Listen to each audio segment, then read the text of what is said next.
আজি আমি যোৱা ক্লাছত ৰৈ যোৱা পাঠটি আমি আধৰুৱা হৈ থকা পাঠটি আমি সেইখিনি আমি কন্টিনিউ কৰিম। যোৱা ক্লাছত আমি আলোচনা কৰি আছিলোঁ BESC 133 block 3 unit 9 classroom organisation and management শ্ৰেণীকোঠা উপস্থাপন আৰু ব্যৱস্থাপনাৰ এটা অংশ আমি আলোচনা কৰিছিলোঁ। আজি আমি সেই ৰৈ যোৱা অংশটোৰ পৰা আলোচনাটো আমি আগবঢ়াই লৈ যাম। সো আমি যোৱা ক্লাছত শ্ৰেণীকোঠা ব্যৱস্থাপনাৰ আৰ্হিসমূহৰ কথা আমি আলোচনা কৰি আছিলোঁ।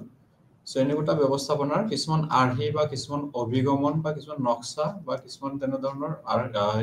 অনুসৰণ কৰা হয়। সেই আৰ্হি অনুসৰি যেতিয়া শিক্ষক এজনে শ্ৰেণীকোঠা পৰিচালনা কৰে তেতিয়া তেওঁৰ শিক্ষকজনৰ কাৰণে শ্ৰেণীকোঠা পৰিচালনা কৰা সহজ হৈ পৰে। শ্ৰেণীকোঠা পৰিচালনা বা শ্ৰেণীকোঠা ব্যৱস্থাপনাৰ আৰ্হি প্ৰত্যেকজন শিক্ষকৰ অনুসৰি ইয়াৰ বেলেগ বেলেগ হ'ব পাৰে। শিক্ষকে অনুসৰণ কৰা সেই পদ্ধতি বা প্ৰক্ৰিয়া বা সেই আৰ্হিসমূহ প্ৰত্যেকজন শিক্ষকৰ চিন্তাধাৰা, শিক্ষকৰ নিজস্ব আদৰ্শৰ আধাৰত কি হয় প্ৰভাৱিত হয় বা পৰিচালিত হয়। শিক্ষকজনৰ নিজৰ মানসিক অৱস্থাৰ ওপৰত ভিত্তি কৰি শিক্ষকজনে কি কৰে কোনটো আৰ্হি অনুসৰণ কৰিব ব্যৱস্থাপনাত বা শ্ৰেণীকোঠাৰ সামগ্ৰিক পৰিৱেশৰ ওপৰত গুৰুত্ব দি আৰ্হিসমূহ নিৰ্ধাৰণ কৰে। গতিকে সেই আৰ্হিসমূহ শিক্ষক এজনক গোটেই শ্ৰেণীকোঠা ব্যৱস্থাপনাত এটা সহজ কাম হিচাপে পৰিগণিত কৰাত সহায় কৰে। শ্ৰেণীকোঠা ব্যৱস্থাপনাৰ আৰ্হিসমূহ ইয়াতে প্ৰধানতঃ তিনিটা আৰ্হিৰ কথা কোৱা হৈছে। তিনিটা আৰ্হি শিক্ষক এজনে তিনিটা শ্ৰেণীত বিভক্ত হোৱা আৰ্হি অনুসৰণ কৰিব পাৰে। প্ৰথমটো কোৱা হৈছে কি যে অহস্তক্ষেপবাদী আৰ্হি। অহস্তক্ষেপবাদী আৰ্হিত ইয়াতে কি কোৱা হৈছে, ইয়াতে শিক্ষকজনে কোনো ধৰণৰ হস্তক্ষেপ প্ৰদান নকৰে। শিক্ষাৰ্থীসকলৰ বা শ্ৰেণীকোঠা ব্যৱস্থাপনাৰ ওপৰত শিক্ষকজনৰ প্ৰত্যক্ষ হস্তক্ষেপ নাথাকে। শিক্ষকজনে পূৰ্ব নিৰ্ধাৰিত কিছুমান তেনেকুৱা ধৰণৰ আধাৰত আৰ্হিৰ আধাৰত পূৰ্ব নিৰ্ধাৰিত নীতি নিয়মৰ আধাৰত পূৰ্ব নিৰ্ধাৰিত কিছুমান বৈশিষ্ট্যৰ আধাৰত কি কৰে শ্ৰেণীটো পৰিচালনা কৰে বা ব্যৱস্থাপনা কৰে। ইয়াতে কোৱা হৈছে হস্তক্ষেপবাদী আৰ্হিত ইয়াতে কি থাকে বিদ্যালয় কৰ্তৃপক্ষ বা ঊৰ্ধ্বতন কৰ্তৃপক্ষৰ দ্বাৰা নিৰ্ধাৰিত কিছুমান নীতি নিয়ম থাকে। সেই নীতি নিয়মসমূহ শিক্ষাৰ্থীসকলক অৱগত কৰোৱা হয় আৰু সেই শিক্ষাৰ্থীসকলে সেই পূৰ্ব নিৰ্ধাৰিত নীতি নিয়ম অনুসৰি শ্ৰেণীকোঠাত কি কৰে নিজৰ নিজৰ কামখিনি কৰি যায় বা নিজৰ নিজৰ কাৰ্যখিনি কৰি থাকে। গতিকে সেই পূৰ্ব নিৰ্ধাৰিত আৰ্হি পূৰ্ব নিৰ্ধাৰিত নীতি নিয়ম পূৰ্ব নিৰ্ধাৰিত নিৰ্দেশনা অনুসৰি যেতিয়া শিক্ষাৰ্থীসকলে শ্ৰেণীকোঠাত নিজৰ কাম কৰিব বা শিক্ষকজনে কাম কৰিব তেতিয়া সেই শ্ৰেণীকোঠাত ব্যৱস্থাপনাৰ ক্ষেত্ৰত শিক্ষকজনৰ বিশেষ অসুবিধাৰ সৃষ্টি নহয়। শিক্ষকজনে নিজস্বভাৱে তাত কোনো ধৰণৰ হস্তক্ষেপ কৰিব লগা নহয়। যদি পূৰ্ব নিৰ্ধাৰিত নীতি নিয়ম অনুসৰি শিক্ষাৰ্থীসকলে নিজৰ কামখিনি কৰি থাকে তেতিয়াহ'লে তাত হুলস্থুল নহ'ব, তাত কোনো ধৰণৰ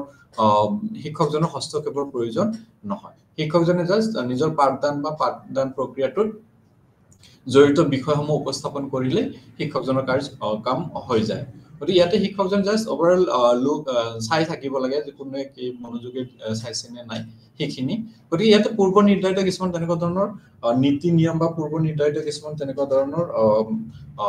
আদৰ্শৰ আধাৰত কি কৰা হয় শিক্ষাৰ্থীসকলক নিজে সেই নীতি নিয়মসমূহ অনুসৰণ কৰি অনুশাসন বজাই ৰাখিবৰ কাৰণে কি কৰা হয় উৎসাহিত কৰা হয়। শিক্ষাৰ্থীসকলক ইয়াতে কি কোৱা হৈছে যে শিক্ষাৰ্থীসকলৰ লগত যেতিয়া এটা ইতিবাচক সম্পৰ্ক গঢ় লৈ উঠিব শিক্ষকজনৰ, যেতিয়া শিক্ষকজনৰ ইতিবাচক সম্পৰ্ক এটা গঢ় লৈ উঠিব তেতিয়া সেই শিক্ষকজনৰ ক্লাছত শিক্ষাৰ্থীসকলক হুলস্থুল বা তেনেকুৱা ধৰণৰ পৰিৱেশৰ সৃষ্টি নকৰে। যোনটো পৰিৱেশটো শিক্ষকৰ কাৰণে ব্যৱস্থাপনাৰ ক্ষেত্ৰত সমস্যাৰ সৃষ্টি হ'ব বুলি তেনেধৰণৰ কোনো পৰিৱেশৰ সৃষ্টি নকৰে। যদি শিক্ষক আৰু শিক্ষাৰ্থীৰ মাজত যদি ইতিবাচক সম্পৰ্ক থাকে, শিক্ষাৰ্থীসকলে পূৰ্ব নিৰ্ধাৰিত নীতি নিয়মসমূহৰ বিষয়ে অৱগত হৈ থাকে, শিক্ষাৰ্থীসকলে যদি নিজৰ আত্ম অনুশাসনৰ দ্বাৰা ক্লাছৰুমত নিজকে পৰিচালিত কৰে তেতিয়া তাত শিক্ষকৰ ব্যৱস্থাপনাৰ ক্ষেত্ৰত বিশেষ কৰিব লগা একো নাথাকে। ইয়াতে শিক্ষকজনৰ কোনো ধৰণৰ হস্তক্ষেপ নাথাকে। অৰ্থাৎ শিক্ষাৰ্থীসকলে নিজে গোটেই শ্ৰেণী কোঠাটো কি কৰে নিজে এটা আকৰ্ষণীয় ৰূপত সজাই পৰাই তোলে বা পৰিচালনা কৰে ব্যৱস্থাপনা কৰে। শিক্ষাৰ্থীসকলে নিজে তাত আত্ম অনুশাসনৰ জৰিয়তে আত্ম ক্ৰিয়াৰ যোগেদি সেইখিনি কি কৰে চলাই লৈ যায় শিক্ষকজনে বিশেষ একো কৰিব লগা নহয় গতিকে হেতু আৰ্হি হল অহস্তক্ষেপবাদী আৰ্হি এই আৰ্হিৰ জৰিয়তে শিক্ষকসকলে সাধাৰণতে শিক্ষাৰ্থীসকলৰ লগত এটা শক্তিশালী ইতিবাচক সম্পৰ্ক গঢ় দি তুলিব লাগে আৰু সেই শক্তিশালী ইতিবাচক সম্পৰ্কটোৱে শিক্ষকজনক গোটেই প্ৰক্ৰিয়াটো সহজভাৱে পৰিচালনা বা ব্যৱস্থাপনা কৰাত সহায় কৰে তাৰপিছত কৈছে হস্তক্ষেপবাদী আৰ্হি হস্তক্ষেপবাদী আৰ্হিত ইয়াতে কোৱা হৈছে যে ইয়াতে শিক্ষাৰ্থীসকলক কি কৰা হয় শিক্ষাৰ্থীসকলৰ আচৰণ শিক্ষাৰ্থীসকলৰ কাৰ্যৰ ওপৰত শিক্ষকৰ হস্তক্ষেপ থাকে শিক্ষকজনে গোটেই প্ৰক্ৰিয়াটোক নিয়ন্ত্ৰণত ৰাখে যে শিক্ষাৰ্থীসকলক কিবা কাম কৰিব দিয়া কিবা কৰিব দিয়া হোমৱৰ্ক দিয়া বা ক্লাছৰুমত গোটেই প্ৰক্ৰিয়াটো শিক্ষকজনৰ নিয়ন্ত্ৰণত থাকে শিক্ষকজনে সেইখিনি গোটেইখিনি নিজৰ নিয়ন্ত্ৰণত বা নিজৰ হস্তক্ষেপত ৰাখে যিখিনি কাম কৰিব লগা হয় শিক্ষাৰ্থীসকলে শিক্ষকজনৰ মনত মনে বিচৰা মতে কামখিনি কৰিব লাগে শিক্ষকজনে অনুমতি দিলেহে কামটো কৰিব শিক্ষকজনে কোনোবাই শিক্ষাৰ্থী যদি হুলস্থুল কৰিছে শিক্ষকজনে তাতে হস্তক্ষেপ কৰি সিহঁতক শাস্তি প্ৰদান কৰিব বা সেই সমস্যাটো সমাধান কৰিব শিক্ষাৰ্থীসকলে যদি কিবা তেনেধৰণৰ কাৰ্য কৰিছে যি ক্লাছৰুম ব্যৱস্থাপনাৰ এটা সমস্যাৰ সৃষ্টি কৰিছে গতিকে সেই সমস্যাসমূহ সমাধান কৰিবৰ কাৰণে শিক্ষকজনে প্ৰত্যক্ষভাৱে ইয়াতে হস্তক্ষেপ প্ৰদান কৰা দেখা যায় আৰু সেইকাৰণে হস্তক্ষেপবাদী আৰ্হি বুলি কোৱা হৈছে ইয়াতে শিক্ষাৰ্থীসকলৰ বা শ্ৰেণীকোঠাত উপস্থাপিত হোৱা সকলোবোৰ সমস্যা সকলোবোৰ দিশ ইয়াতে কি কৰে শিক্ষকজনৰ হস্তক্ষেপৰ আধাৰত পৰিচালিত হয় শিক্ষাৰ্থীসকলৰ গোটেই দিশখিনি শিক্ষকজনে প্ৰত্যক্ষভাৱে হস্তক্ষেপৰ জৰিয়তে সেইখিনি পৰিচালনা কৰে তাৰপিছত কোৱা হৈছে ভাৱ বিনিময়বাদী আৰ্হি ভাৱ বিনিময়বাদী আৰ্হি এই ভাৱ বিনিময়বাদী আৰ্হিটোৱে শ্ৰেণীকোঠা ব্যৱস্থাপনাৰ আটাইতকৈ গুৰুত্বপূৰ্ণ দিশ বুলি কোৱা হৈছে ইয়াতে কোৱা হৈছে যে শিক্ষাৰ্থীসকল বা শিক্ষকসকলৰ মাজত যেতিয়া ভাৱৰ আদান প্ৰদান হ'ব ভাৱৰ আদান প্ৰদানৰ জৰিয়তে শ্ৰেণীকোঠা ব্যৱস্থাপনাটো অতি সহজ হয় সেইকাৰণে ইয়াতে গণতান্ত্ৰিক ভাৱধাৰাৰ আধাৰত পৰিচালিত হোৱা বুলি কোৱা হয় ইয়াতে ব্যৱস্থাপনাৰ ক্ষেত্ৰত শিক্ষকজনে শিক্ষাৰ্থীসকলৰ লগত ভাৱৰ আদান প্ৰদানৰ জৰিয়তে গোটেই ক্লাছৰুমটো গোটেই শ্ৰেণীটো কি কৰে সহজভাৱে পৰিচালনা বা ব্যৱস্থাপনা কৰাত সহায়ক হৈ উঠে শ্ৰেণীকোঠাত কিবা সমস্যা হলে ব্যৱস্থাপনাৰ কিবা সমস্যাৰ সৃষ্টি হলে ইয়াতে কি কৰিব শিক্ষকজনে শিক্ষাৰ্থীসকলৰ লগত ভাৱৰ আদান প্ৰদান কৰিব ইণ্টাৰেক্ট কৰাৰ পিছত আন্তঃক্ৰিয়াৰ যোগেদি সেই সমস্যাটো বা সেই ব্যৱস্থাপনা প্ৰক্ৰিয়াটো সফল ৰূপত ৰূপায়িত হোৱাত সহায়ক হৈ উঠে গতিকে ইয়াতে শিক্ষাৰ্থীসকলৰ কিছুমান তেনেকুৱা ধৰণৰ কাৰ্য বা তেনেধৰণৰ কাৰ্যসূচী যিখিনি শ্ৰেণীকোঠা ব্যৱস্থাপনাৰ সমস্যাৰ সৃষ্টি কৰে সেই সমস্যাসমূহ দূৰ কৰিবৰ কাৰণে শিক্ষকজনে কি কৰে শিক্ষাৰ্থীসকলৰ লগত আলোচনা কৰে ভাৱ বিনিময় তাৰমানে আলোচনা শিক্ষক আৰু শিক্ষাৰ্থীসকলৰ আলোচনাৰ যোগেদি গোটেই ব্যৱস্থাপনা প্ৰক্ৰিয়াটো গোটেই শ্ৰেণীকোঠা ব্যৱস্থাপনা প্ৰক্ৰিয়াটো সহজ হৈ উঠে ইয়াতে কোৱা হৈছে যে সাপোজ শিক্ষকজনে কি কৰিব পাৰে যে কোনোবা এজন শিক্ষাৰ্থী বা শ্ৰেণীকোঠাত তেনেকুৱা ধৰণৰ সমস্যা সৃষ্টি কৰা দেখা পালে শিক্ষকজনে আগতীয়াকৈ এইখিনি কৈ ল'ব যে মোৰ শ্ৰেণীকোঠাত তোমালোকে এনেকৈ কৰিব নালাগে এনেকুৱা কৰিলে কিন্তু এনেকুৱা ধৰণৰ প্ৰব্লেম হ'ব বা পাঠদানৰ সময়ত কোনো ধৰণৰ অপ্ৰীতিকৰ কোনো ধৰণৰ ঘটনা কৰিব নালাগে কোনো ধৰণৰ কথা পাতিব নালাগে বা গোটেই ব্যৱস্থাপনা প্ৰক্ৰিয়াটোত শিক্ষাৰ্থীসকলৰ লগত আলোচনা কৰি যেতিয়া নিৰ্ধাৰণ কৰি শিক্ষকজনে কি কৰিব শ্ৰেণীকোঠাৰ পাঠদান কাম আৰম্ভ কৰিব ব্যৱস্থাপনা কৰিব সেইটো হ'ব ভাৱ বিনিময়বাদী আৰ্হি অৰ্থাৎ শিক্ষাৰ্থীসকলৰ লগত আলোচনাৰ জৰিয়তে শিক্ষকে যেতিয়া কি কৰিব শ্ৰেণীকোঠাটো ব্যৱস্থা কৰিব বা ব্যৱস্থাপনা কৰিব পৰিচালনা কৰিব সেইটো হ'ব ভাৱ বিনিময়বাদী আৰ্হি গতিকে আমি শ্ৰেণীকোঠা ব্যৱস্থাপনাৰ আৰ্হি হিচাপে আমি তিনিটা আৰ্হি পালো ইয়াতে অহস্তক্ষেপবাদী আৰ্হিত শিক্ষকজনৰ কোনো ধৰণৰ হস্তক্ষেপ নাথাকে য'ত শিক্ষাৰ্থীসকলে পূৰ্ব নিৰ্ধাৰিত কিছুমান নীতি নিয়ম কিছুমান পূৰ্ব নিৰ্ধাৰিত কিছুমান দিশৰ আধাৰত কি কৰে নিজকে আত্ম অনুশাসনৰ দ্বাৰা পৰিচালিত কৰে দ্বিতীয় কোৱা হৈছে হস্তক্ষেপবাদী আৰ্হিত শিক্ষকজনৰ হস্তক্ষেপতে সকলো হয় শিক্ষকজনে যি ক'ব যেনেকৈ ক'ব সেইটো হিচাপতে গোটেই ক্লাছৰুমটো বা গোটেই শ্ৰেণীকোঠাটো পৰিচালনা হ'ব আৰু তৃতীয়তে কোৱা হৈছে ভাৱ বিনিময়বাদী আৰ্হি এই আৰ্হিত শিক্ষক আৰু শিক্ষাৰ্থী উভয়ৰ ভাৱৰ আদান প্ৰদানৰ জৰিয়তে কি হয় শ্ৰেণীকোঠাটো পৰিচালনা হয় সো এইখিনি আছিলে আৰ্হি তাৰপিছত ইয়াৰ কিছুমান আমি অভিগমনৰ কথা দেখিবলৈ পাওঁ শ্ৰেণীকোঠা ব্যৱস্থাপনাৰ কিছুমান অভিগমন শিক্ষক বা শিক্ষকসকলে কি কৰে অনুসৰণ কৰে যি অভিগমনসমূহে সিহঁতৰ শ্ৰেণীকোঠা ব্যৱস্থাপনাত অতি ফলপ্ৰসূতা লাভ কৰাত সহায় কৰে যেনেকৈ আমি আৰ্হি কিছুমান পালো নক্সা বা মডেল কিছুমান পালো সেই আৰ্হিসমূহৰ আধাৰ নিচিনা অভিগমনসমূহেও শিক্ষকসকলক কি কৰে শ্ৰেণীকোঠা ব্যৱস্থাপনাৰ কাৰ্যত অধিক সফলতা লাভ কৰাত সহায় কৰে যদি শিক্ষকসকলে বিশেষ কোনো এটা অভিগমনৰ আধাৰত শ্ৰেণীকোঠা ব্যৱস্থাপনা কৰে বা পৰিচালনা কৰে তেতিয়াহ'লে সেই অভিগমনটোৱে শিক্ষকজনক সেই ব্যৱস্থাপনা পৰিচালনা কাৰ্যক অধিক সফলতাৰে সম্পন্ন কৰাত সহায়ক হৈ উঠিব পাৰে গতিকে আমি কিছুমান তেনেকুৱা ধৰণৰ অভিগমন আমি ইয়াতে আলোচনা কৰিম প্ৰথম কোৱা হৈছে যে অনুসন্ধানাত্মক অভিগমন বা ইয়াতে কি কৰা হৈছে অনুসন্ধানাত্মক অভিগমনৰ জৰিয়তে কি কৰা হয় শিক্ষাৰ্থীসকলৰ আচৰণ নিয়ন্ত্ৰণ কৰিব বিচৰা হয় ইয়াতে শিক্ষাৰ্থীসকলৰ ক্লাছৰুম বা শ্ৰেণীকোঠাত যিখিনি সমস্যাৰ সৃষ্টি হয় সেই সমস্যাসমূহৰ মূল কাৰণটো কি সেই সমস্যাৰ লগত জড়িত মূল বিষয়টো কি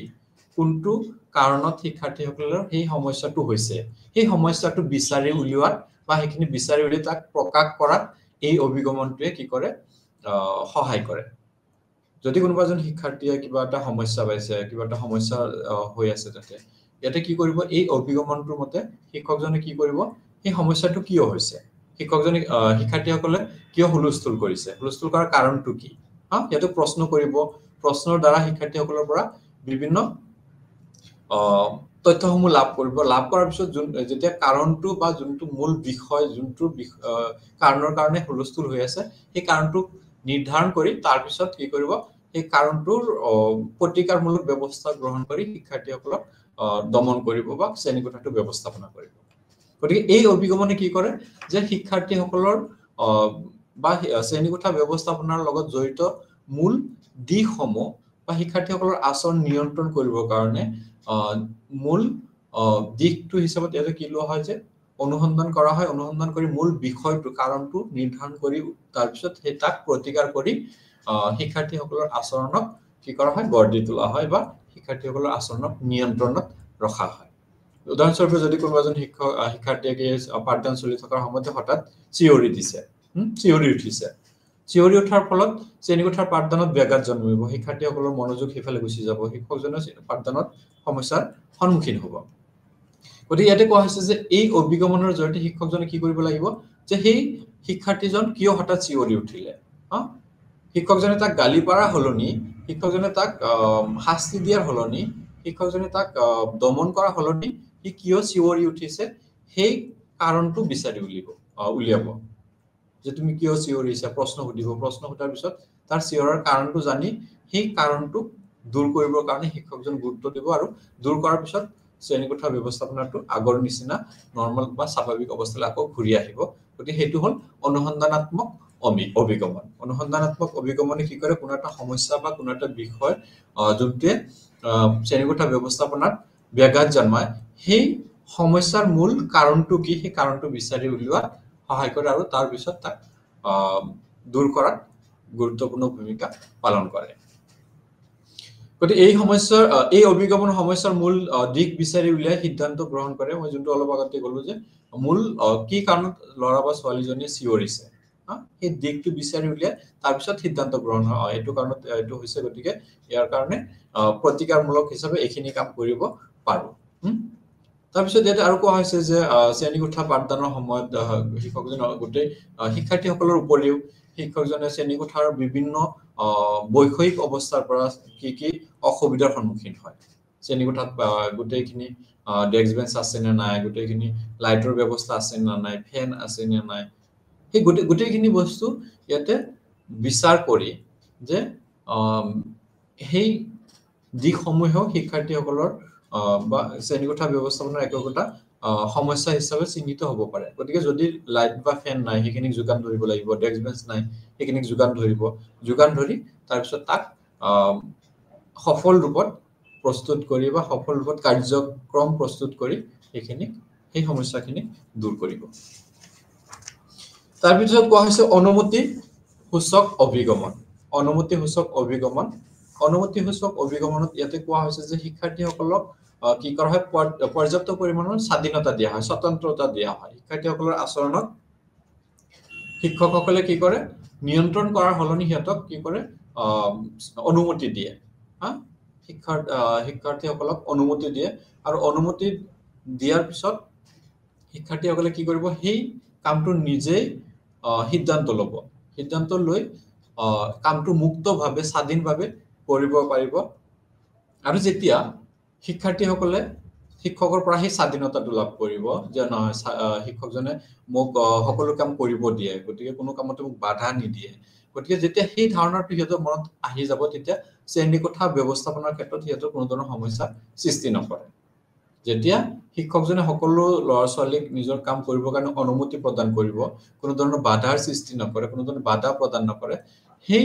পৰিৱেশত শিক্ষাৰ্থীসকলে নিজস্বভাৱে আত্ম অনুশাসনৰ দ্বাৰা পৰিচালিত হ'ব আৰু সেই আত্ম অনুশাসনৰ দ্বাৰা পৰিচালিত হোৱাৰ লগে লগে শিক্ষাৰ্থীসকলে নিজকে শ্ৰেণীকোঠাৰ ব্যৱস্থাপনাত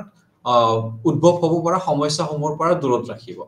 গতিকে সেইটো এটা গুৰুত্বপূৰ্ণ অভিগমন এই অভিগমনৰ জৰিয়তে শিক্ষকসকলে শিক্ষাৰ্থীসকলক পৰ্যাপ্ত স্বাধীনতা প্ৰদান কৰিব আৰু কোৱা হয় কি যে তোমালোকে যেনেধৰণে বিচাৰিছা হেনেধৰণে ক্লাছটো হ'ব হেনেধৰণে গোটেইখিনি কাম হ'ব কেৱল তোমালোকে শ্ৰেণীকোঠাত নিয়ম শৃংখলা বা শৃংখলাবদ্ধতা বা গোটেই নীতি নিয়মসমূহ মানি ক্লাছখিনিত শ্ৰেণীকোঠাত তোমালোকে পাঠ গ্ৰহণ কৰিব লাগিব গতিকে সেই কথাটো যদি শিক্ষকে জনাই দিয়ে তাৰমানে সেইটো হ'ব কি অনুমতিসূচক অভিগমন অনুমতিসূচক অভিগমনে শিক্ষাৰ্থীসকলক সকলো স্বতন্ত্ৰতা বা স্বাধীনতা প্ৰদান দিয়া হয় আৰু সকলো সিদ্ধান্ত নিজে গ্ৰহণ কৰাৰ কাৰণে সিহঁতক কি কৰা অভিৰুচিত কৰা হয় বা সিহঁতক উৎসাহিত কৰা হয় এই অভিগমনৰ আৰু এটা দিশ গুৰুত্বপূৰ্ণ দিশ হ'ল কি যে ইয়াতে শিক্ষাৰ্থীসকলক কি কৰা হয় সিহঁতৰ আচৰণক দমন কৰাৰ হলনি সিহঁতৰ আচৰণক মুক্তভাৱে প্ৰকাশ কৰাৰ ওপৰত গুৰুত্ব দিয়া হয় য'ত স্বতন্ত্ৰতা যোনটো আমাৰ প্ৰকৃতিবাদী বা তেনেকুৱা ধৰণৰ দৰ্শনৰ আধাৰত প্ৰতিষ্ঠিত প্ৰকৃতিবাদী দৰ্শনে সেই কথাটোৱে কয় যে শিক্ষাৰ্থীসকলক পৰ্যাপ্ত পৰিমাণৰ স্বাধীনতা প্ৰদান কৰিব লাগিব তেতিয়াহে আমি শিক্ষাৰ্থীসকলৰ আচল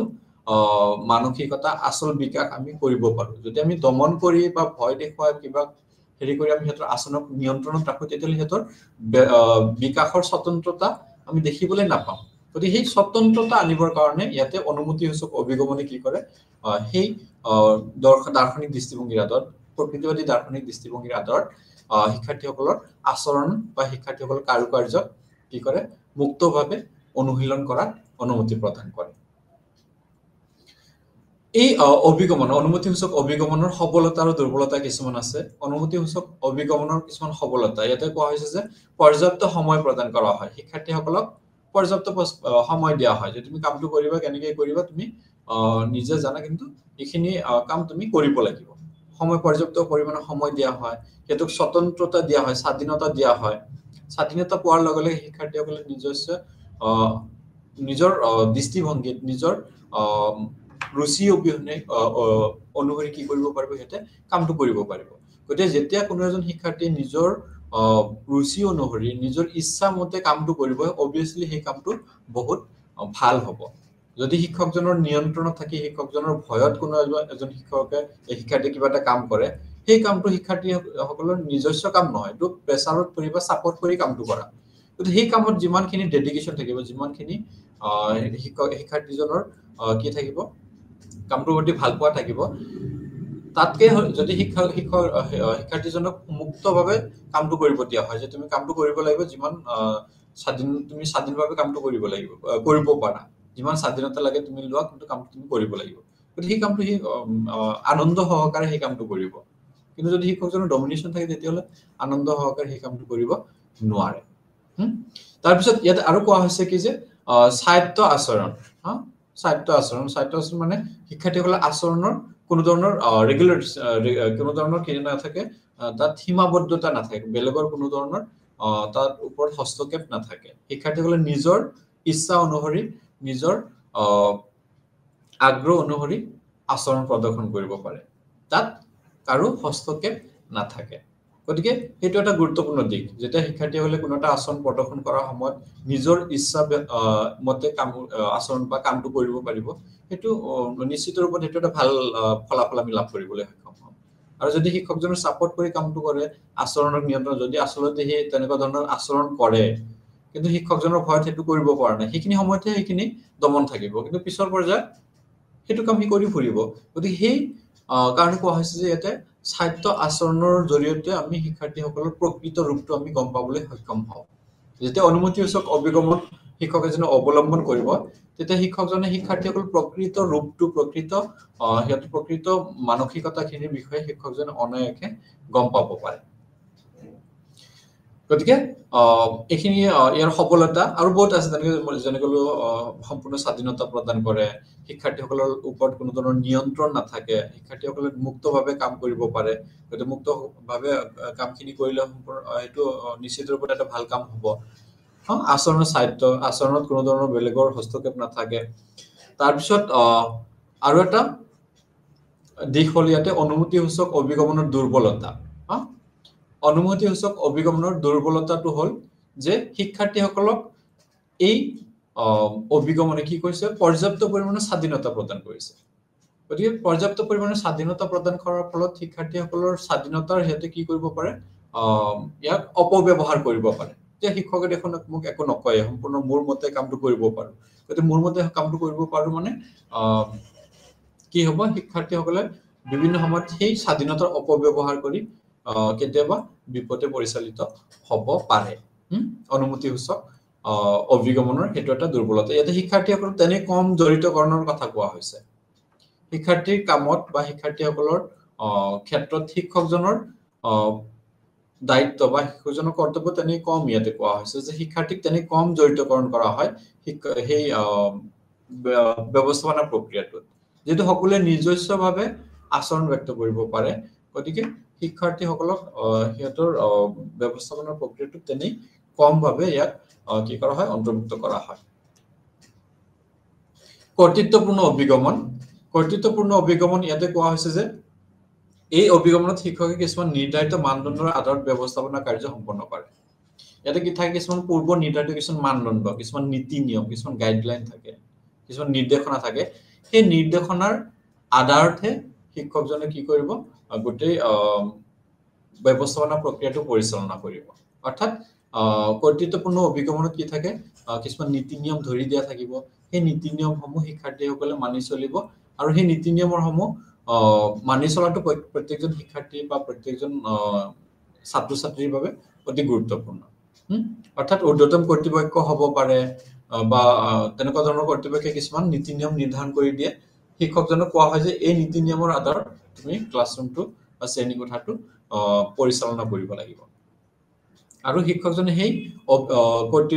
কৰ্তৃপক্ষৰ সেই নিৰ্ধাৰিত মানদণ্ড নিৰ্ধাৰিত নীতি নিয়মৰ আধাৰত যেতিয়া শ্ৰেণী কোঠাটো পৰিচালনা কৰিব তেতিয়া তাত ইমান সমস্যা সৃষ্টি নহয় এটা উদাহৰণ হিচাপে এটা কোৱা হৈছে যে যদি কোনোবা এজন ছাত্ৰ বা কোনোবা এজন শিক্ষাৰ্থী সাপোজ ৰাতিপুৱাৰ ক্লাছত যদি এজন শিক্ষাৰ্থী প্ৰত্যেক দিনা 10 মিনিট বা 15 মিনিট দেৰিকে আহাৰ ফলত সেই ক্লাছটোত পিছৰ সময়খিনি বেগাত জন্মিব পাৰে বাকি শিক্ষাৰ্থীসকলৰ কাৰণে বা তেওঁৰ কাৰণে হ'ব পাৰে শিক্ষকজনৰ কাৰণে হ'ব পাৰে গতিকে শিক্ষকজনে ইয়াতে কি কৰিব কৰ্তৃত্বপূৰ্ণ অভিগমনত কি কৰিব শিক্ষকজনে সেই শিক্ষাৰ্থীৰ লগত আলোচনা কৰি কি কৰিব এটা নীতি বা এটা নিয়ম বান্ধি দিব যে যদি তুমি কালিৰ পৰা সেই নিৰ্ধাৰিত সময়ত আহিব নোৱাৰা তেতিয়াহলে তোমাক কি নকৰো মোৰ ক্লাছত সোমাব নিদিও তুমি সোমাব নোৱাৰিবা যদি কালিৰ পৰা তুমি সময়মতে শ্ৰেণীত নাহা তেতিয়াহলে তুমি ক্লাছত সোমাব নোৱাৰিবা সেই নিয়মটো যদি শিক্ষকজনে কৰি দিয়ে নেক্সট দিনৰ পিছদিনৰ পৰা কোনো শিক্ষাৰ্থী আৰু কি নকৰে দেৰিকে ক্লাছত নাহে যদি কোনোবা আহে সেই ক্লাছত নোহোমাই তাতে থাকি যাব শ্ৰেণীত আৰু নোহোমায় গতিকে সেইটো হ'ল কৰ্তৃত্বপূৰ্ণ অভিগমন অৰ্থাৎ ইয়াতে শিক্ষকজনে নিজৰ কৰ্তৃত্বৰ আধাৰত নিজৰ অথৰিটি পাৱাৰৰ আধাৰত কি কৰিলে সেই নিয়মটো নিৰ্ধাৰণ কৰি ল'লে কৰ্তৃত্বপূৰ্ণ অভিগমনে সেইখিনি অনুমতি দিয়ে শিক্ষকজনক যে শিক্ষকজনে কিছুমান মানদণ্ড কিছুমান নীতি নিয়ম কিছুমান তেনেকুৱা ধৰণৰ নিৰ্দেশনা নিৰ্ধাৰণ কৰিব আৰু সেই নিৰ্দেশনাৰ আধাৰত শ্ৰেণী কোঠাটো পৰিচালনা কৰিব বা ব্যৱস্থাপনা কৰিব গতিকে এইটো হ'ল কৰ্তৃত্বপূৰ্ণ অভিগমনেও পৰিচালনা ক্ষেত্ৰত বা ব্যৱস্থাপনা ক্ষেত্ৰত এটা জনপ্ৰিয়তা লাভ কৰা দেখা যায় ইয়াতে শিক্ষকসকলৰ যোনটো কি কয় প্ৰচেষ্টা শিক্ষকসকলৰ প্ৰচেষ্টা ইয়াতে কি কৰে এই ব্যৱস্থাপনা অভিগমনে কি কৰে কমাই দিয়ে শিক্ষকসকলৰ কষ্ট কমাই দিয়ে শ্ৰেণীকোঠা ব্যৱস্থাপনাৰ ক্ষেত্ৰত বিভিন্ন সময়ত উদ্ভাৱিত সমস্যাসমূহ বা তেনেকুৱা ধৰণৰ দিশসমূহ শিক্ষকসকলে তাক দূৰ কৰিবৰ কাৰণে বা সমাধান কৰিবৰ কাৰণে বিভিন্ন সময়ত সমস্যাৰ সন্মুখীন হয় কিন্তু কৰ্তৃত্বপূৰ্ণ অভিগমনৰ আধাৰত যদি কোনোবা এজন শিক্ষকে শ্ৰেণীকোঠা ব্যৱস্থাপনা কৰে তেতিয়াহ'লে তাত বিশেষ অসুবিধাৰ সৃষ্টি নহয় কাৰণ নীতি নিয়মসমূহ আগতীয়াকৈ নিৰ্ধাৰণ কৰি দিয়া থাকে আৰু কোৱাও থাকে যে নীতি নিয়মসমূহ উলংঘন কৰিলে সেই নীতি নিয়মতে নচলিলে তাক শাস্তি দিয়া হ'ব বা শাস্তিৰ সন্মুখীন হ'ব গতিকে শিক্ষাৰ্থীসকলে সেই শাস্তিৰ ভয়ত কি কৰে পূৰ্ব নিৰ্ধাৰিত নীতি নিয়মৰ আধাৰতে নিজৰ আচৰণ ব্যক্ত কৰে আৰু শ্ৰেণীকোঠাত সমাযোজিত হয় তাৰপিছত কৈছে এই অভিগমনৰ মতে শিক্ষকে কিছুমান নীতি নিয়মৰ দ্বাৰা শ্ৰেণীকোঠা পৰিচালনা কৰে যোনটো মই অলপ আগতে ক'লো কিছুমান নিৰ্ধাৰিত নীতি নিয়মৰ দ্বাৰা শ্ৰেণীকোঠা পৰিচালনা কৰিব ইয়াত বিশেষ কি নাথাকে শিক্ষাৰ্থীসকলৰ মতামতৰ ওপৰত বিশেষভাৱে ইয়াতে গুৰুত্ব দিয়া নহয় শিক্ষাৰ্থীসকলৰ আগ্ৰহ অভিৰুচিৰ ওপৰত বিশেষভাৱে ইয়াতে গুৰুত্ব দিয়া নহয় ইয়াতে শিক্ষাৰ্থীসকলৰ সুবিধা হোৱাকে হয়তো আলোচনা কৰিব পাৰে কিন্তু বেছিভাগ দিশ কি হয় শিক্ষকজনৰ মতেই গোটেইখিনি কাম পৰিচালিত হয় তাৰপিছত কৰ্তৃত্বপূৰ্ণ অভিগমনৰ কিছুমান সবলতা আৰু দুৰ্বলতা আছে কৰ্তৃত্বপূৰ্ণ অভিগমনৰ সবলতাসমূহৰ কথা যদি আমি আলোচনা কৰো তেতিয়াহ'লে আমি দেখিবলৈ পাম যে ইয়াতে কি কৰে শিক্ষাৰ্থীসকলৰ গোটেই ব্যৱস্থাপনা প্ৰক্ৰিয়াটোত শিক্ষকজনৰ প্ৰয়াস শিক্ষকজনৰ কষ্ট লাঘৱ কৰি দিয়ে এই অভিগমনটোৱে শিক্ষকসকলৰ কষ্টৰ পৰিমাণটো লাঘৱ কৰি দিয়ে শ্ৰেণীকোঠা ব্যৱস্থাপনাৰ যোনটো কষ্ট সেইটো বা যোনটো কাৰ্য সেইখিনি তাৰ অলপ কমাই দিয়ে কাৰণ যেহেতু নীতি নিয়মসমূহ নিৰ্ধাৰণ কৰি লোৱা হৈছে তেনেকে মই অলপ আগতে যোনটো উদাহৰণ দিলো যে পূৰ্ব নিৰ্ধাৰিত নীতি নিয়ম শিক্ষকজন সেই শিক্ষাৰ্থীজনক কি ক'লে যে কালিৰ পৰা সময়মতে নাহিলে সোমাব নিদিও গতিকে সময়মতে যদি কোনোবা আহিব পৰা নাই তেতিয়াহ'লে সোমাব নিদিলে মানে শ্ৰেণীকোঠা নতুন শিক্ষক এজন পাঠদান কৰি থকা সময়ত যদি শিক্ষাৰ্থী এজন নতুনকৈ সোমায় তাত অলপ সময়ৰ কাৰণে হ'লেও শ্ৰেণীটোৰ বাতাবৰণ বিনষ্ট হয় গতিকে সেইটো আৰু নেক্সট টাইম নহয় দ্বিতীয়বাৰ সেই বাতাবৰণটো বিনষ্ট নহয় গতিকে সেই কথাটো ইয়াতে কি কৰা হৈছে গুৰুত্ব দিয়া হৈছে সেইটো এটা শিক্ষকজনৰ কাৰণে এটা ভাল দিশ যে শিক্ষকজনে বিশেষ কি কৰিব কষ্ট কৰিব লগা নহয় শ্ৰেণীকোঠাটো ব্যৱস্থাপনাৰ ক্ষেত্ৰত তাৰপিছত ইয়াত আৰু কোৱা হৈছে কি যে শিক্ষকসকলে এই ষ্ট্ৰেটেজি বা এই অভিগমন বা এই কৌশল অৱলম্বন কৰি কি কৰিব পাৰে বৃহৎ শিক্ষাৰ্থী থকা শ্ৰেণীকোঠা এটা অনায়াসে কি কৰিব পাৰে পৰিচালনা কৰিব পাৰে বহুত সংখ্যক শিক্ষাৰ্থী থকা শ্ৰেণীকোঠা এটা কৰ্তৃত্বপূৰ্ণ অভিগমনৰ আধাৰত কি কৰিব পাৰে পৰিচালনা কৰিব পাৰে ইয়াতে যিহেতু পূৰ্ব নিৰ্ধাৰিত নীতি নিয়মৰ দ্বাৰা পৰিচালিত হ'ব গতিকে শিক্ষাৰ্থীসকলৰ হুলস্থুল বা তেনেকুৱা ধৰণৰ পৰিৱেশৰ সৃষ্টি নকৰে গতিকে সৃষ্টি নকৰিলে তাতে শিক্ষকজনৰ ব্যৱস্থাপনাৰ ক্ষেত্ৰত বিশেষ সমস্যাৰ সৃষ্টি নহয় তাৰপিছত ইয়াৰ কৰ্তৃত্বপূৰ্ণ অভিগমনৰ কিছুমান দুৰ্বলতাৰ কথা কোৱা হৈছে ইয়াতে কিছুমান দুৰ্বলতাও আছে সেই দুৰ্বলতাসমূহ যদি আমি চাওঁ প্ৰথমে কোৱা হৈছে যে এই অভিগমনটোৱে কি কৰিব পৰা নাই শিক্ষাৰ্থীসকলৰ যোনটো স্বতন্ত্ৰতা সেইটো দিব পৰা নাই শিক্ষাৰ্থীসকলৰ স্বাধীনতা দিব পৰা নাই শিক্ষাৰ্থীসকলৰ আচৰণক ইয়াতে কি কৰিব বিচৰা হৈছে নিয়ন্ত্ৰণত ৰাখিব বিচৰা হৈছে কৰ্তৃত্বপূৰ্ণ অভিগমনৰ জৰিয়তে শিক্ষাৰ্থীসকলৰ আচৰণক নিয়ন্ত্ৰণত ৰাখে শিক্ষাৰ্থীসকলক সম্পূৰ্ণ স্বাধীনতা প্ৰদান কৰা নহয় সেইকাৰণে এইটো এটা দুৰ্বলতা বুলি কোৱা হৈছে যে শিক্ষাৰ্থীসকলৰ যদি স্বাধীনভাৱে সিহঁতৰ আচৰণ ব্যক্ত কৰিব দিয়া নহয় তেতিয়াহ'লে শিক্ষাৰ্থীসকলৰ আচৰণৰ স্বতন্ত্ৰতা আমি গম পাব নোৱাৰো যদি সিহঁতৰ আচৰণ নিয়ন্ত্ৰণত ৰাখিলে সিহঁতৰ বিকাশত ব্যাঘাত জন্মিব পাৰে গতিকে সেইকাৰণে ইয়াতে কি কৈছে যে কৰ্তৃত্বপূৰ্ণ অভিগমনৰ এটা এটা ডাঙৰ ড্ৰবেক বা দুৰ্বলতা বুলি কোৱা হৈছে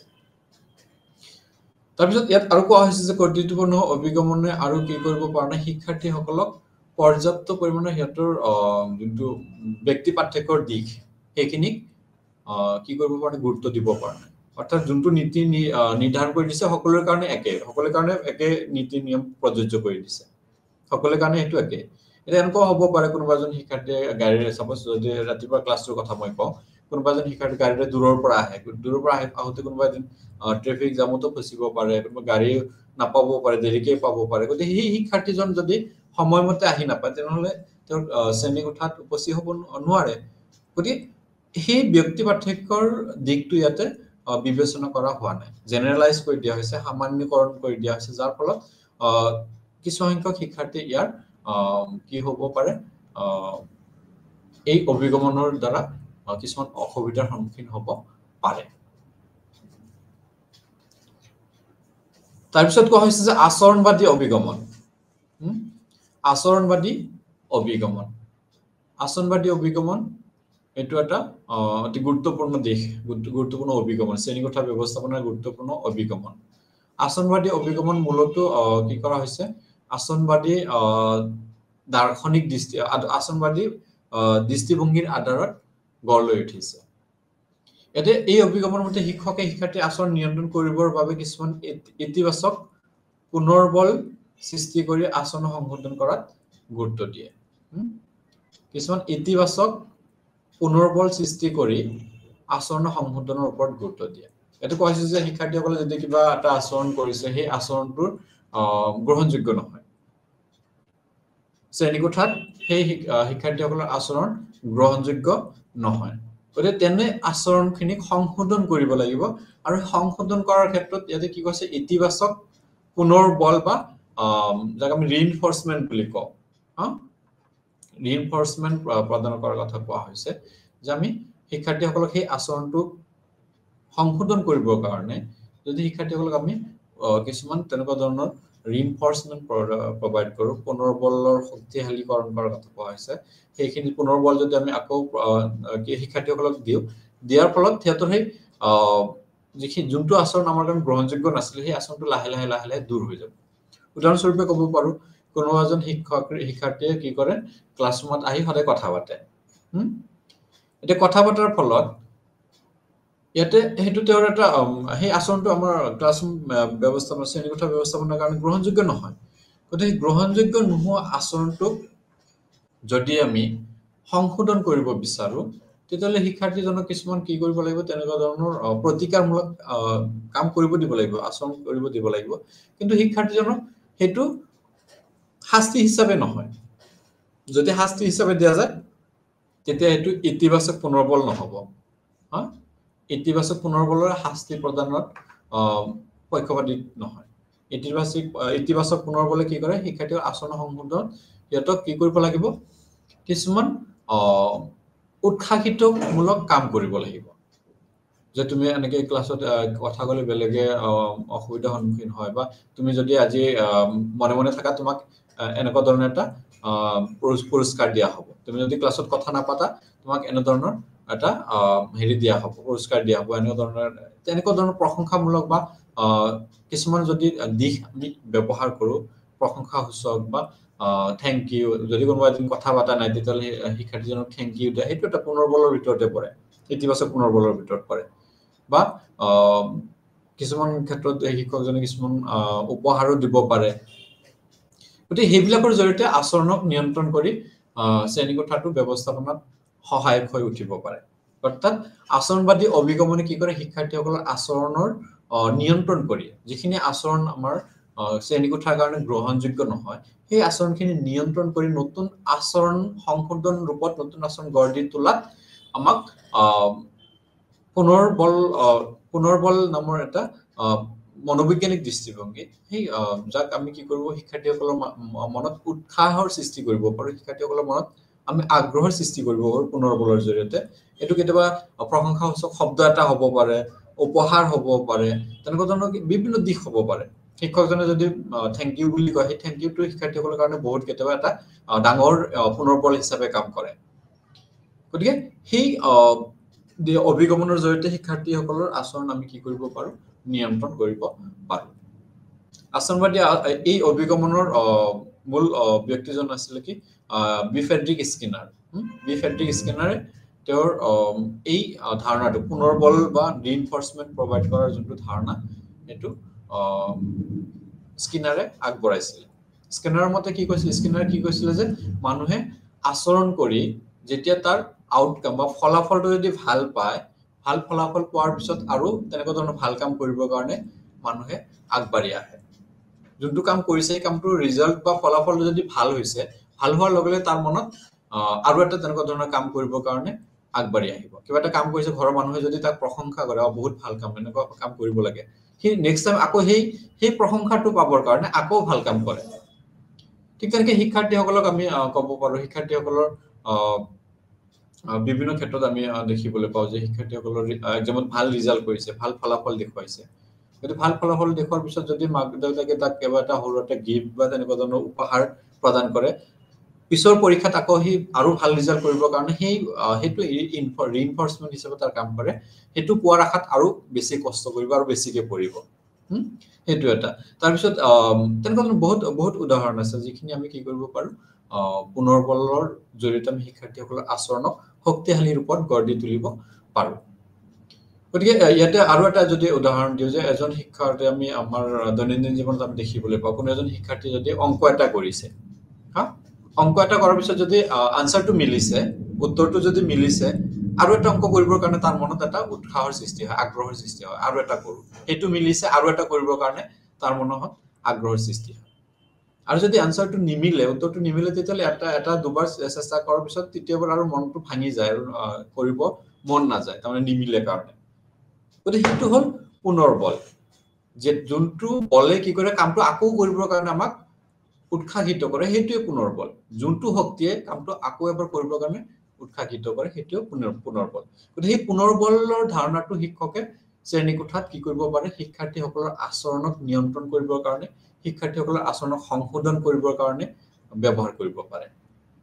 আৰু সেই প্ৰশংসাসূচক শব্দ উপহাৰ বা তেনেকুৱা ধৰণৰ বিষয়ে শিক্ষাৰ্থীসকলক সেই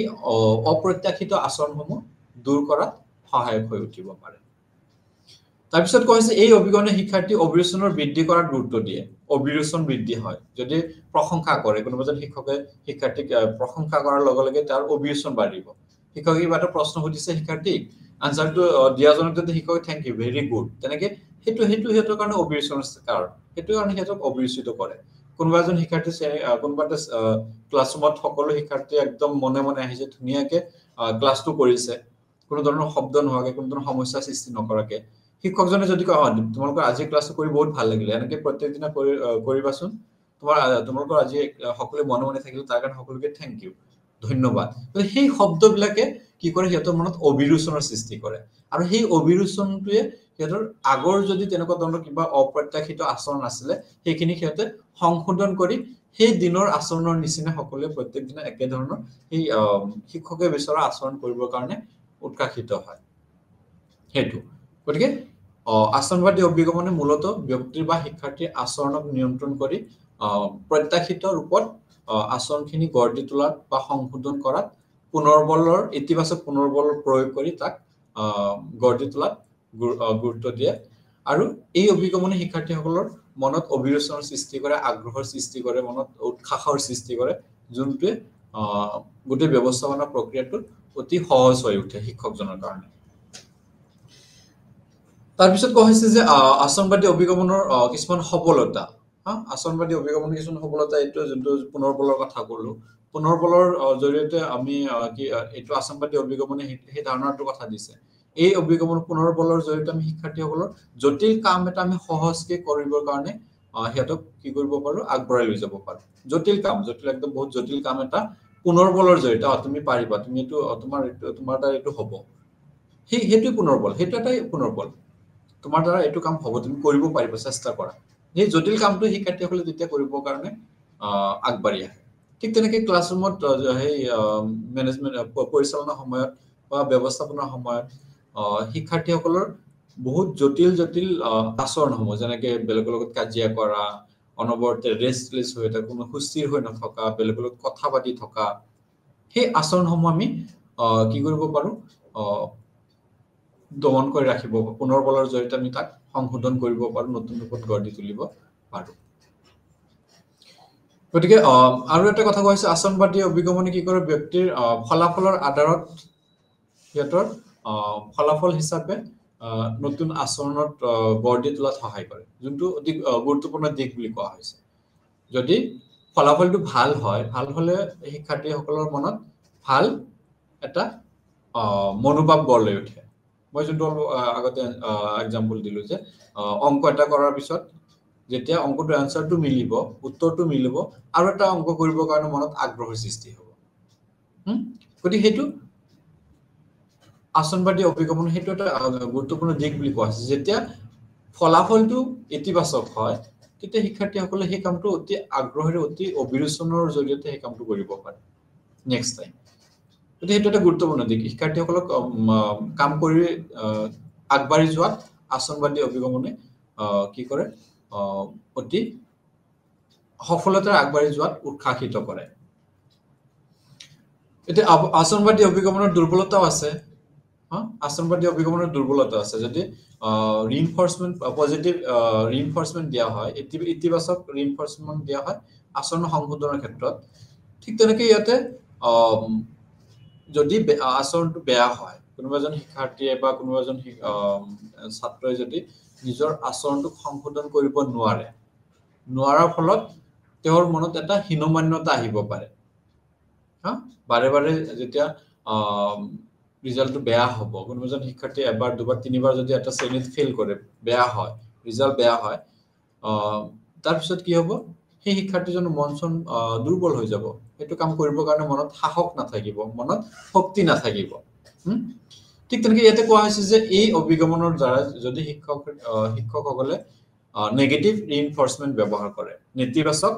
পুনৰ্বল ব্যৱহাৰ কৰে তেতিয়াহ'লে সেইটো শিক্ষাৰ্থীসকলৰ কাৰণে কি হ'ব পাৰে বিপদজনক হ'ব পাৰে উদাহৰণস্বৰূপে কোনোবা এজন শিক্ষাৰ্থীয়ে ক্লাছত কি কৰিছে কথা পাতিছে শিক্ষকে পাঠদান কৰি থকা সময়ত কথা পাতিলে এটা শিক্ষকজনে যদি সেই ছাত্ৰজনক সেই সকলো শিক্ষাৰ্থীৰ আগৰ থিয় কৰাই যদি বেয়াকে কয় গালি দিয়ে তেতিয়াহ'লে সেইটো তাৰ কাৰণে নেতিবাচক পুনৰ্বল হ'ব সেই গালি দিয়াৰ ফলত কিছুমান শিক্ষাৰ্থী হয়তো তাক সংশোধন কৰিব কিন্তু বেছিভাগে আকৌ তাৰ সংশোধন কৰাৰ হলনি হেতু এটা তাৰ মনত জেদৰ সৃষ্টি হ'ব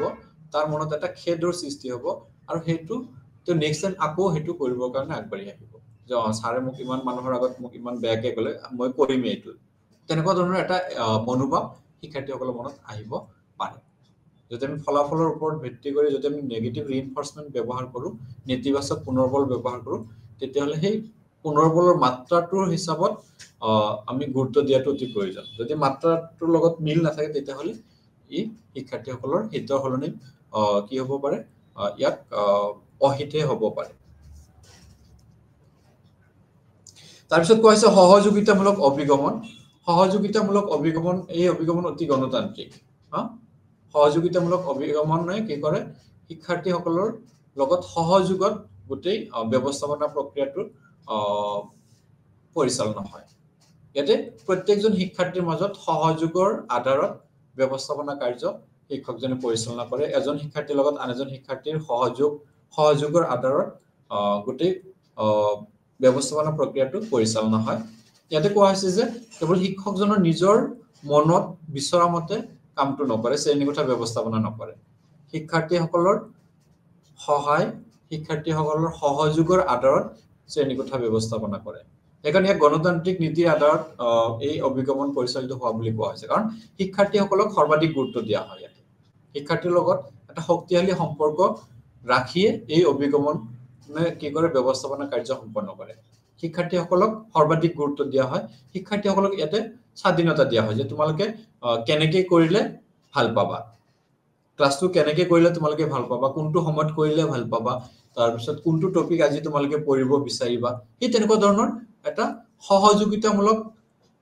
কথোপকথনৰ জৰিয়তে সহযোগিতামূলক আলোচনাৰ জৰিয়তে কি কৰে শ্ৰেণীকোঠাটো পৰিচালনা কৰে গতিকে সহযোগিতামূলক অভিগমনে শ্ৰেণীকোঠা ব্যৱস্থাপনাত বৰ্তমান সময়ত অতি জনপ্ৰিয়তা লাভ কৰা দেখা যায় যোনটো গণতান্ত্ৰিক নীতিৰ আধাৰত পৰিচালিত গতিকে গণতান্ত্ৰিক নীতিৰ আধাৰত পৰিচালিত মানে তাত শিক্ষকজনৰ ভূমিকাৰ সমান্তৰালভাৱে শিক্ষাৰ্থীসকলৰ ভূমিকাও সমানভাৱে গুৰুত্ব দিয়া হয় আৰু সেইকাৰণে এই অভিগমনে অধিক জনপ্ৰিয়তা লাভ কৰাও দেখিবলৈ পাওঁ তাৰপিছত শিক্ষাৰ্থীসকলৰ মাজত সহযোগিতা বজাই ৰাখি এই অভিগমনে শ্ৰেণীকোঠা পৰিচালনা কৰে প্ৰত্যেক শিক্ষাৰ্থীসকলৰ মাজত সহযোগিতা কোনো এজন শিক্ষাৰ্থীয়ে কিবা এটা কাম কৰিলে তাক সকলোৱে বেলেগে সহায় কৰিব সহযোগিতা কৰিব প্ৰত্যেকৰ মাজত সহায় সহযোগিতাৰ আধাৰত এই পৰিচালনা কাৰ্য বা ব্যৱস্থাপনা কাৰ্য সম্পন্ন হয় গতিকে এটো এটা গুৰুত্বপূৰ্ণ অভিগমন সহযোগিতামূলক অভিগমনৰ কিছুমান সফলতা আছে যেনেকৈ মই প্ৰথমে ক'লো গণতান্ত্ৰিক নীতিৰ আধাৰত পৰিচালিত সহযোগিতামূলক অভিগমন হেতু এটা শক্তিশালী সফলতা গণতান্ত্ৰিক নীতিৰ আধাৰত পৰিচালিত গতিকে ইয়াতে শিক্ষাৰ্থীসকলৰ কি নহয় যে শিক্ষাৰ্থীসকলে ডমিনেটেড নহয় শিক্ষাৰ্থীসকলক কোনোবা নিয়ন্ত্ৰণত নাৰাখে শিক্ষকজন নিয়ন্ত্ৰণত নাৰাখে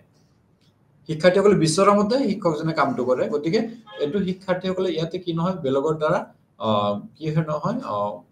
নিয়ন্ত্ৰণত বেলগৰ নিয়ন্ত্ৰণত নাথাকে বেলগৰ হস্তক্ষেপত নাথাকে গতিকে গণতান্ত্ৰিক নীতিৰ দ্বাৰা পৰিচালিত হয় তাৰ পিছত কোৱা হৈছে যে সহযোগিতামূলক অভিগমনে সকলো শিক্ষাৰ্থীৰ মাজত এটা শক্তিশালী সম্পৰ্ক গঢ় লৈ উঠাত সহায় কৰে আৰু সেই সম্পৰ্কটোৱে শ্ৰেণীকোঠা ব্যৱস্থাপনা বা অন্যান্য কাৰ্যৰ কাৰণে এটা অতি শক্তিশালী অস্ত্ৰ হিচাপে কাম কৰে যেতিয়া সকলো শিক্ষাৰ্থীসকলৰ মাজত সহযোগিতা থাকিব কোনোবা এটা কিবা কাম কৰিব গলে বাকিখিনি যেতিয়া আগবাঢ়ি যাব সহায় কৰিব সহযোগ কৰিব এটো সামাজিক গুণৰ বিকাশ গতিকে সেই সামাজিক গুণৰ বিকাশৰ সমান্তৰালভাৱে শিক্ষাৰ্থীসকলে কামটো সহজভাৱে সকলো মিলি যেতিয়া কামটো কৰিব সহজভাৱে কৰিব পাৰিব আৰু সকলো মিলি কামটো কৰিলে এই কামটো কম সময়ৰ ভিতৰতে সফলতা লাভ কৰিব পৰা যায় সেই কথাখিনি ইয়াতে কোৱা হৈছে গতিকে ইয়াৰ সফলতা সমান্তৰালভাৱে ইয়াৰ কিছুমান দুৰ্বলতা আমি দেখিবলৈ পাওঁ এটা দুৰ্বলতাৰ কথা কোৱা হৈছে যে যেতিয়া শিক্ষাৰ্থীসকলক সমানভাৱে ইয়াতে অংশগ্ৰহণ কৰোৱা হ'ব গতিকে তাতে ব্যক্তি পাৰ্থক্যৰ কথা আহি যাব প্ৰত্যেকজন ব্যক্তিৰ বেলেগ বেলেগ মতামত থাকিব প্ৰত্যেকজন শিক্ষাৰ্থীৰ বেলেগ বেলেগ মতামত থাকিব পাৰে সাপোজ এজন শিক্ষকে কি কৰিব খুজিলে শিক্ষাৰ্থীসকলক ক'লে যে মই এটা ক্লাছ লম তোমালোকে কোনটো সময়ত শ্ৰেণীত আহিব পাৰিবা যদি 20 জন শিক্ষাৰ্থী থাকে 10 জনে হয়তো ক'ব মই এইটো সময়ত আহিম বাকি 5 জনে ক'ব মই এইটো সময়ত আহিম বাকি 2 জনে ক'ব মই এইটো সময়ত আহিম গতিকে হেতু শিক্ষাৰ্থীসকলৰ মাজত এটা কি আহিব পাৰে তেনেকুৱা ধৰণৰ অৰাজকতা এটা আহিব পাৰে প্ৰত্যেককে একেটা সময় নিৰ্ধাৰণ কৰি ল'ব নোৱাৰিব পাৰে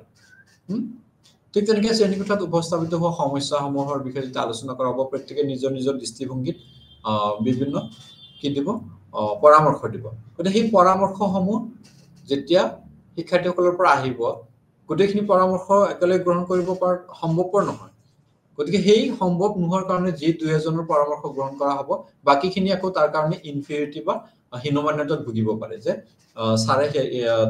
তাৰ কথাহে বেছি গুৰুত্ব দিলে আমাৰ কথা গুৰুত্ব নিদিলে গতিকে তাৰ মনত এটা হীনমান্যতাৰ সৃষ্টি কৰিব পাৰে আৰু এই ব্যক্তি পাৰ্থক্যৰ নীতিৰ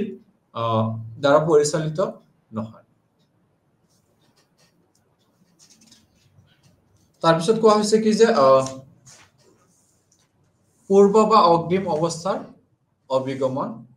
এই অভিগমনে শিক্ষাৰ্থীৰ পূৰ্ব জ্ঞানৰ আধাৰত শ্ৰেণীৰ কাৰ্যক্ৰমণিকা প্ৰস্তুত কৰিবলৈ শিক্ষকক অনুমতি দিয়ে ইয়াতে শিক্ষকজনক কি কোৱা হৈছে যে পূৰ্ব জ্ঞানৰ আধাৰত শ্ৰেণীৰ কাৰ্যক্ৰমণিকা বা পাঠ পৰিকল্পনা প্ৰস্তুত কৰিব লাগে শিক্ষাৰ্থী সকলো পূৰ্ব জ্ঞানৰ আধাৰত পাঠ পৰিকল্পনা প্ৰস্তুত কৰিব আৰু কাৰ্যক্ৰমণিকাসমূহ প্ৰস্তুত কৰিব আৰু তাৰ আধাৰত পাঠদান কৰিব এই অভিগমনৰ মতে পূৰ্ব নিৰ্ধাৰিত পাঠ পৰিকল্পনাৰ আধাৰত শ্ৰেণীকোঠা ব্যৱস্থাপনা অধিক ফলপ্ৰসূ হয় শিক্ষকজনে পাঠদান কৰাৰ আগতে যদি এটা আগতেকে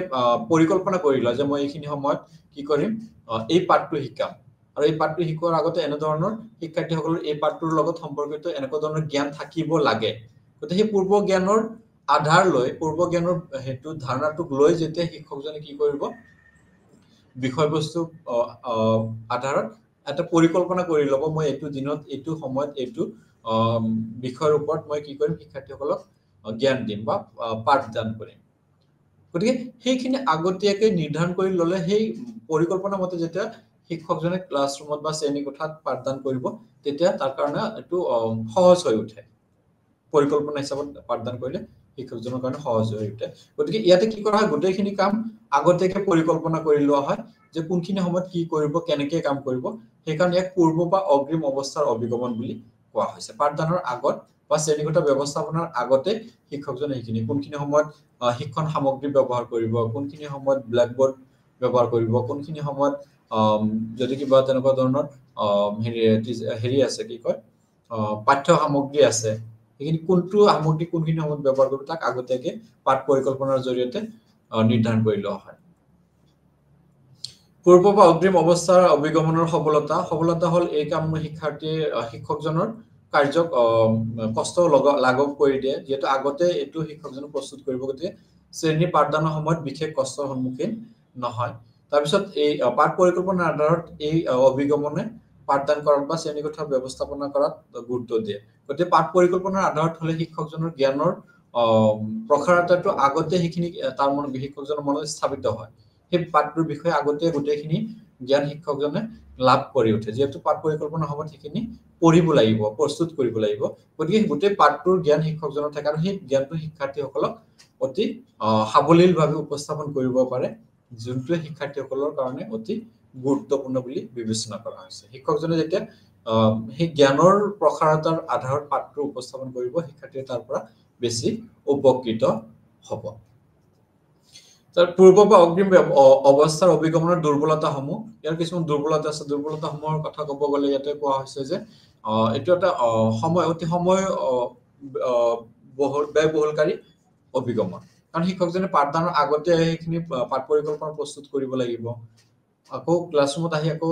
শ্ৰেণীকোঠাত সেই পাঠটো উপস্থাপন কৰিব লাগিব গতিকে সেই আগৰ সময়খিনি শিক্ষকজনৰ লগা হ'ল গতিকে এইটো এটা সময় লগা এটা বেছি সময় লগা এটা অভিগমন এই অভিগমনৰ জৰিয়তে শিক্ষাৰ্থীসকলৰ বিভিন্ন অৱস্থানৰ বিষয়ে আমি কেতিয়াবা গম নাপাবও পাৰো সাপোজ শিক্ষকজনে পৰিকল্পনা কৰি আহিলে শ্ৰেণীকোঠাত বেলেগ এটা পৰিৱেশ সৃষ্টি হ'ল গতিকে তেতিয়া শিক্ষকজন সেই পৰিৱেশটোৰ লগত সমাযোজন হ'বলৈ কেতিয়াবা অসুবিধাৰ সন্মুখীন হ'ব লগা হয় গতিকে এইখিনি আছিলে ইয়াৰ অভিগমন পাঠ কি শ্ৰেণীকোঠা ব্যৱস্থাপনাৰ অভিগমন এতিয়া আমি শ্ৰেণীকোঠাৰ স্থান বা সামগ্ৰী পৰিচালনা শ্ৰেণীকোঠাৰ বা স্থান আৰু সামগ্ৰীৰ পৰিচালনা বা ব্যৱস্থাপনা এটা শ্ৰেণীকোঠা এটাৰ আকাৰ কেনেকুৱা শ্ৰেণীকোঠা এটাৰ যিখিনি সামগ্ৰী আছে সেই সামগ্ৰীখিনি কোনটো সামগ্ৰী কোন ঠাইত থাকিব সেই গোটেইখিনি এটা গুৰুত্বপূৰ্ণ দিক ব্যৱস্থাপনা এটা গুৰুত্বপূৰ্ণ দিক ব্ল্যাকবোৰ্ডটো কোনটো সাইডত আছে শিক্ষাৰ্থীসকলে কোনফালে বহিলে বেছি মনোযোগ দিব পাৰিব দৰ্জাটো কোনফালে হ'ব লাগিব খিৰিকীৰ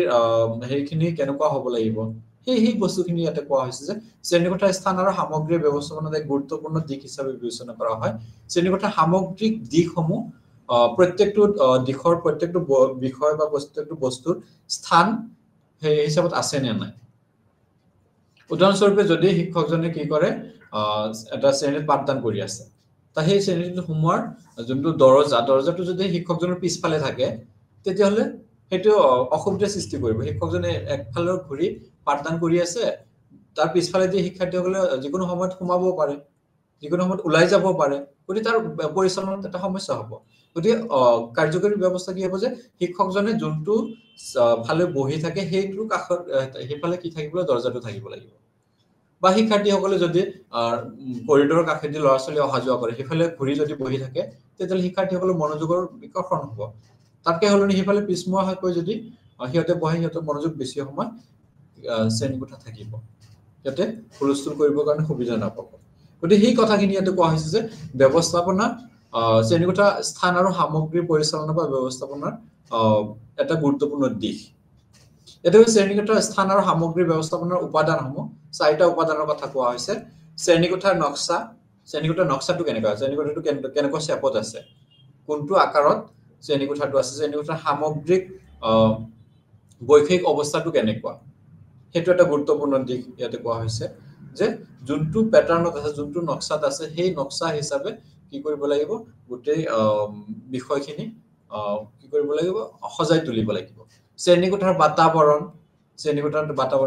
গোটেই পৰিৱেশটো কেনেকুৱা তাতে বায়ু অহা যোৱা কৰাৰ ব্যৱস্থা আছে খিৰিকী আছে নে নাই লাইট আছে নে নাই ফেন আছে নে নাই ওপৰ টিঙৰ চালিটোৰ চালি নে হেৰি কৰা পকা হেতু হয় কোনটো হয় বৰষুণৰ দিনত পানী পৰে নেকি এইবিলাক শ্ৰেণীকোঠাৰ বাতাবৰণ গতিকে সেই বাতাবৰণৰ আধাৰত কি কৰিব লাগিব কোনটো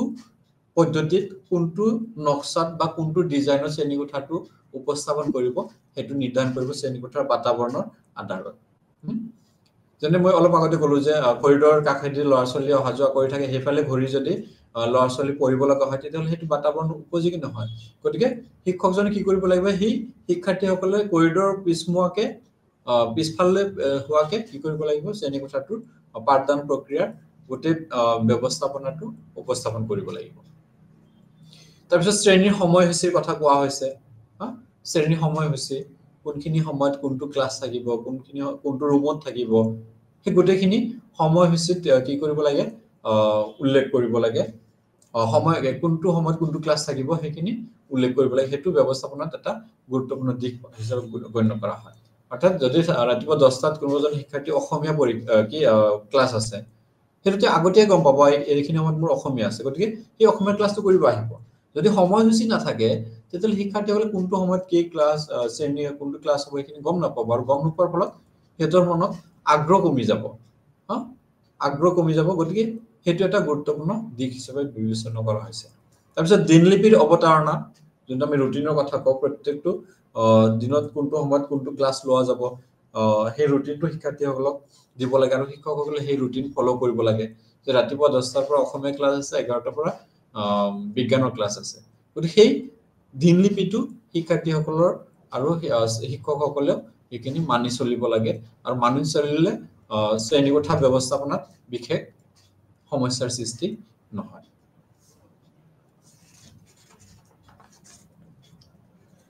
তাৰপিছত কোৱা হৈছে যে শ্ৰেণীকোঠাত বৈচিত্ৰ্যৰ ব্যৱস্থাপনা। বৈচিত্ৰ্য তাৰমানে বিভিন্ন দিশ, এটা শ্ৰেণীত বিভিন্ন আগ্ৰহ, বিভিন্ন বৈশিষ্ট্য, বিভিন্ন গুণ সম্পন্ন শিক্ষাৰ্থী থাকে। শ্ৰেণীকোঠাত বিভিন্ন বৈশিষ্ট্য সম্পন্ন শিক্ষাৰ্থী থাকে, আগ্ৰহ, অভিৰুচি, অভিক্ষমতা আদি সকলোৰে বেলেগ বেলেগ। গতিকে সেই বেলেগ আগ্ৰহ, বেলেগ অভিৰুচি, বেলেগ অভিক্ষমতা, সেইটো হ'ল বৈচিত্ৰ্য। বৈচিত্ৰ্য মানে ভিন্নতা, ভিন্ন ক্ষমতা সম্পন্ন শিক্ষাৰ্থী থাকে। গতিকে সেই ভিন্ন ক্ষমতা সম্পন্ন শিক্ষাৰ্থী আমি কেনেকে কি কৰিম, পৰিচালনা কৰিম, সিহঁতক আমি কেনেকে নিয়ন্ত্ৰণত ৰাখিম, সেইটো ইয়াতে কৈছে যে শ্ৰেণীকোঠাত বৈচিত্ৰ্য ব্যৱস্থাপনাৰ উপায় শিক্ষাৰ্থীক ভালদৰে জানিবলৈ চেষ্টা কৰা। ভালদৰে জানি আমি শিক্ষাৰ্থীসকলক কোনজন শিক্ষাৰ্থী কেনেকৈ জানি তাৰ পিছত আমি ব্যৱস্থাপনা কৰিব পাৰো। অবিৰত যোগাযোগ বৰ্তাই ৰখা, শিক্ষাৰ্থীসকলৰ লগত সদায় যোগাযোগ এটা বৰ্তাই ৰাখিব লাগে, যাৰ জৰিয়তে আমি সঠিক ব্যৱস্থাপনা কৰিব পাৰো। শিক্ষাৰ্থীৰ সবলতা আৰু দুৰ্বলতাৰ বিষয়ে অৱগত হোৱা, শিক্ষাৰ্থীসকলৰ বিভিন্ন সবলতা আৰু দুৰ্বলতাসমূহ কি কি সেইখিনি চিনাক্ত কৰি তাৰপিছত প্ৰতিজন শিক্ষাৰ্থীক ব্যক্তিগতভাৱে গুৰুত্ব দিয়া। প্ৰত্যেকজন শিক্ষাৰ্থীক যদি শিক্ষকজন ব্যক্তিগতভাৱে গুৰুত্ব দিয়ে, তেতিয়াহ'লে সেই শিক্ষাৰ্থীসকলৰ শ্ৰেণীকোঠা ব্যৱস্থাপনাত শিক্ষকৰ বিশেষ সৃষ্টি নহয়। যিমানে বৈচিত্ৰ্য নাথাকক, যিমানে ভিন্নতা নাথাকক, সকলোকে কি কৰিব পাৰিব, এটা কমন বা ঐক্যবদ্ধভাৱে আগবঢ়াই লৈ যাব পাৰিব। তাৰপিছত ইতিবাচক অনুশাসনৰ যোগেদি শিশুৰ আচৰণ পৰিচালনা। ইতিবাচক অনুশাসন যোনটো মই অলপ আগতে ক'লো, যে অনুশাসন যোনটো আমি শিক্ষাৰ্থীসকলক কি কৰিব পাৰো, এনকাৰেজ কৰিব পাৰো। কিবা ভুল কৰিছে তাক আমি ইতিবাচক ৰূপত উপস্থাপন কৰিব লাগে। কোনোবাই কিবা ভুল কৰিছে, সেইখিনি যদি আমি তাক গালি দিয়াৰ সলনি, শাসন কৰাৰ সলনি যদি আমি তাক ইতিবাচক ৰূপত কওঁ, সেইটো ইতিবাচক ৰূপত তাক কিবা এটা অনুপ্ৰেৰণা দিওঁ, সেইটো ইতিবাচক অনুশাসন বুলি কোৱা হৈছে। শিশুৰ আচৰণ নিয়ন্ত্ৰণ কৰিবৰ বাবে শিক্ষকে অনুশাসনৰ ইতিবাচক দিশৰ প্ৰয়োগ কৰিব পাৰে। অনুশাসনৰ ইতিবাচক দিশসমূহ, যিখিনি শিক্ষাৰ্থী আচৰণত ইতিবাচক প্ৰভাৱ পেলাব, সেইখিনি প্ৰয়োগ কৰিব। ইতিবাচক অনুশাসনৰ বিভিন্ন তথ্যৰ সহায় ল'ব পাৰে। বিভিন্ন তত্ত্ব আছে, সেই তত্ত্বসমূহৰ সহায় ল'ব পাৰে। তাৰপিছত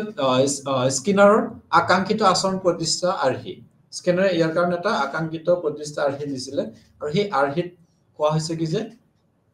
আমি শিক্ষাৰ্থীসকলৰ আচৰণৰ সংশোধন কৰিবৰ কাৰণে, অনুশাসন বজাই ৰাখিবৰ কাৰণে শিক্ষাৰ্থীসকলৰ মাজত আমি সিহঁতক পুনৰ বল প্ৰদান কৰিব লাগিব, যোনটো মই অলপ আগতে আলোচনা কৰিলো। আমি সিহঁতৰ এনেকুৱা ধৰণৰ আচৰণ আমি লাভ কৰিবলৈ বিচাৰিছো, এইটো আকাংক্ষিত আচৰণ। গতিকে সেইখিনি পাবৰ কাৰণে আমি শিক্ষাৰ্থীসকলক কেনেধৰণৰ আচৰণ কৰিব লাগিব, শিক্ষাৰ্থীসকলক কেনেধৰণে আমি উৎসাহিত কৰিব লাগিব, সেই দিশটোৰ ওপৰত গুৰুত্ব দিয়াৰ কথা স্কিনাৰে কৈছে। সেইটো হ'ল স্কিনাৰৰ আকাংক্ষিত আচৰণৰ প্ৰতিষ্ঠা আৰ্হি। তাৰপিছত পৰিণতি আচৰণত আচৰণ গঢ় দিয়া। পৰিণতিৰ আধাৰত আচৰণ গঢ় দিয়া। শিক্ষাৰ্থীসকলৰ পৰিণতি ফলাফলৰ আধাৰত আচৰণ গঢ় দিয়া। নৱবলেৰে শক্তিশালী ধাৰণা, যিটো মই ৰিইনফৰ্চমেন্টৰ কথা কৈছিলো, ৰিইনফৰ্চমেন্টটো সদায় প্ৰদান কৰিব লাগে, সেইটো স্কিনাৰৰ সেইটো আৰ্হিত আমি দেখিবলৈ পাওঁ। তাৰপিছত ইয়াতে আৰু কোৱা হৈছে যে ইতিবাচক অনুশাসন মই ইতিমধ্যে ক'লো যে ইতিবাচক অনুশাসন শিক্ষাৰ্থীৰ আচৰণ সংশোধনৰ এক উপায়। ইয়াৰ জৰিয়তে আমি শিক্ষাৰ্থীসকলৰ বিভিন্ন নিৰুৎসাহমূলক আচৰণসমূহ বা অপ্ৰত্যাশিত আচৰণসমূহ আমি কি কৰিব পাৰো, ইতিবাচক ৰূপত গঢ় দি তুলিব পাৰো। বিভিন্ন আচৰণ আমি সংশোধিত ৰূপত উপস্থাপন কৰিব পাৰো।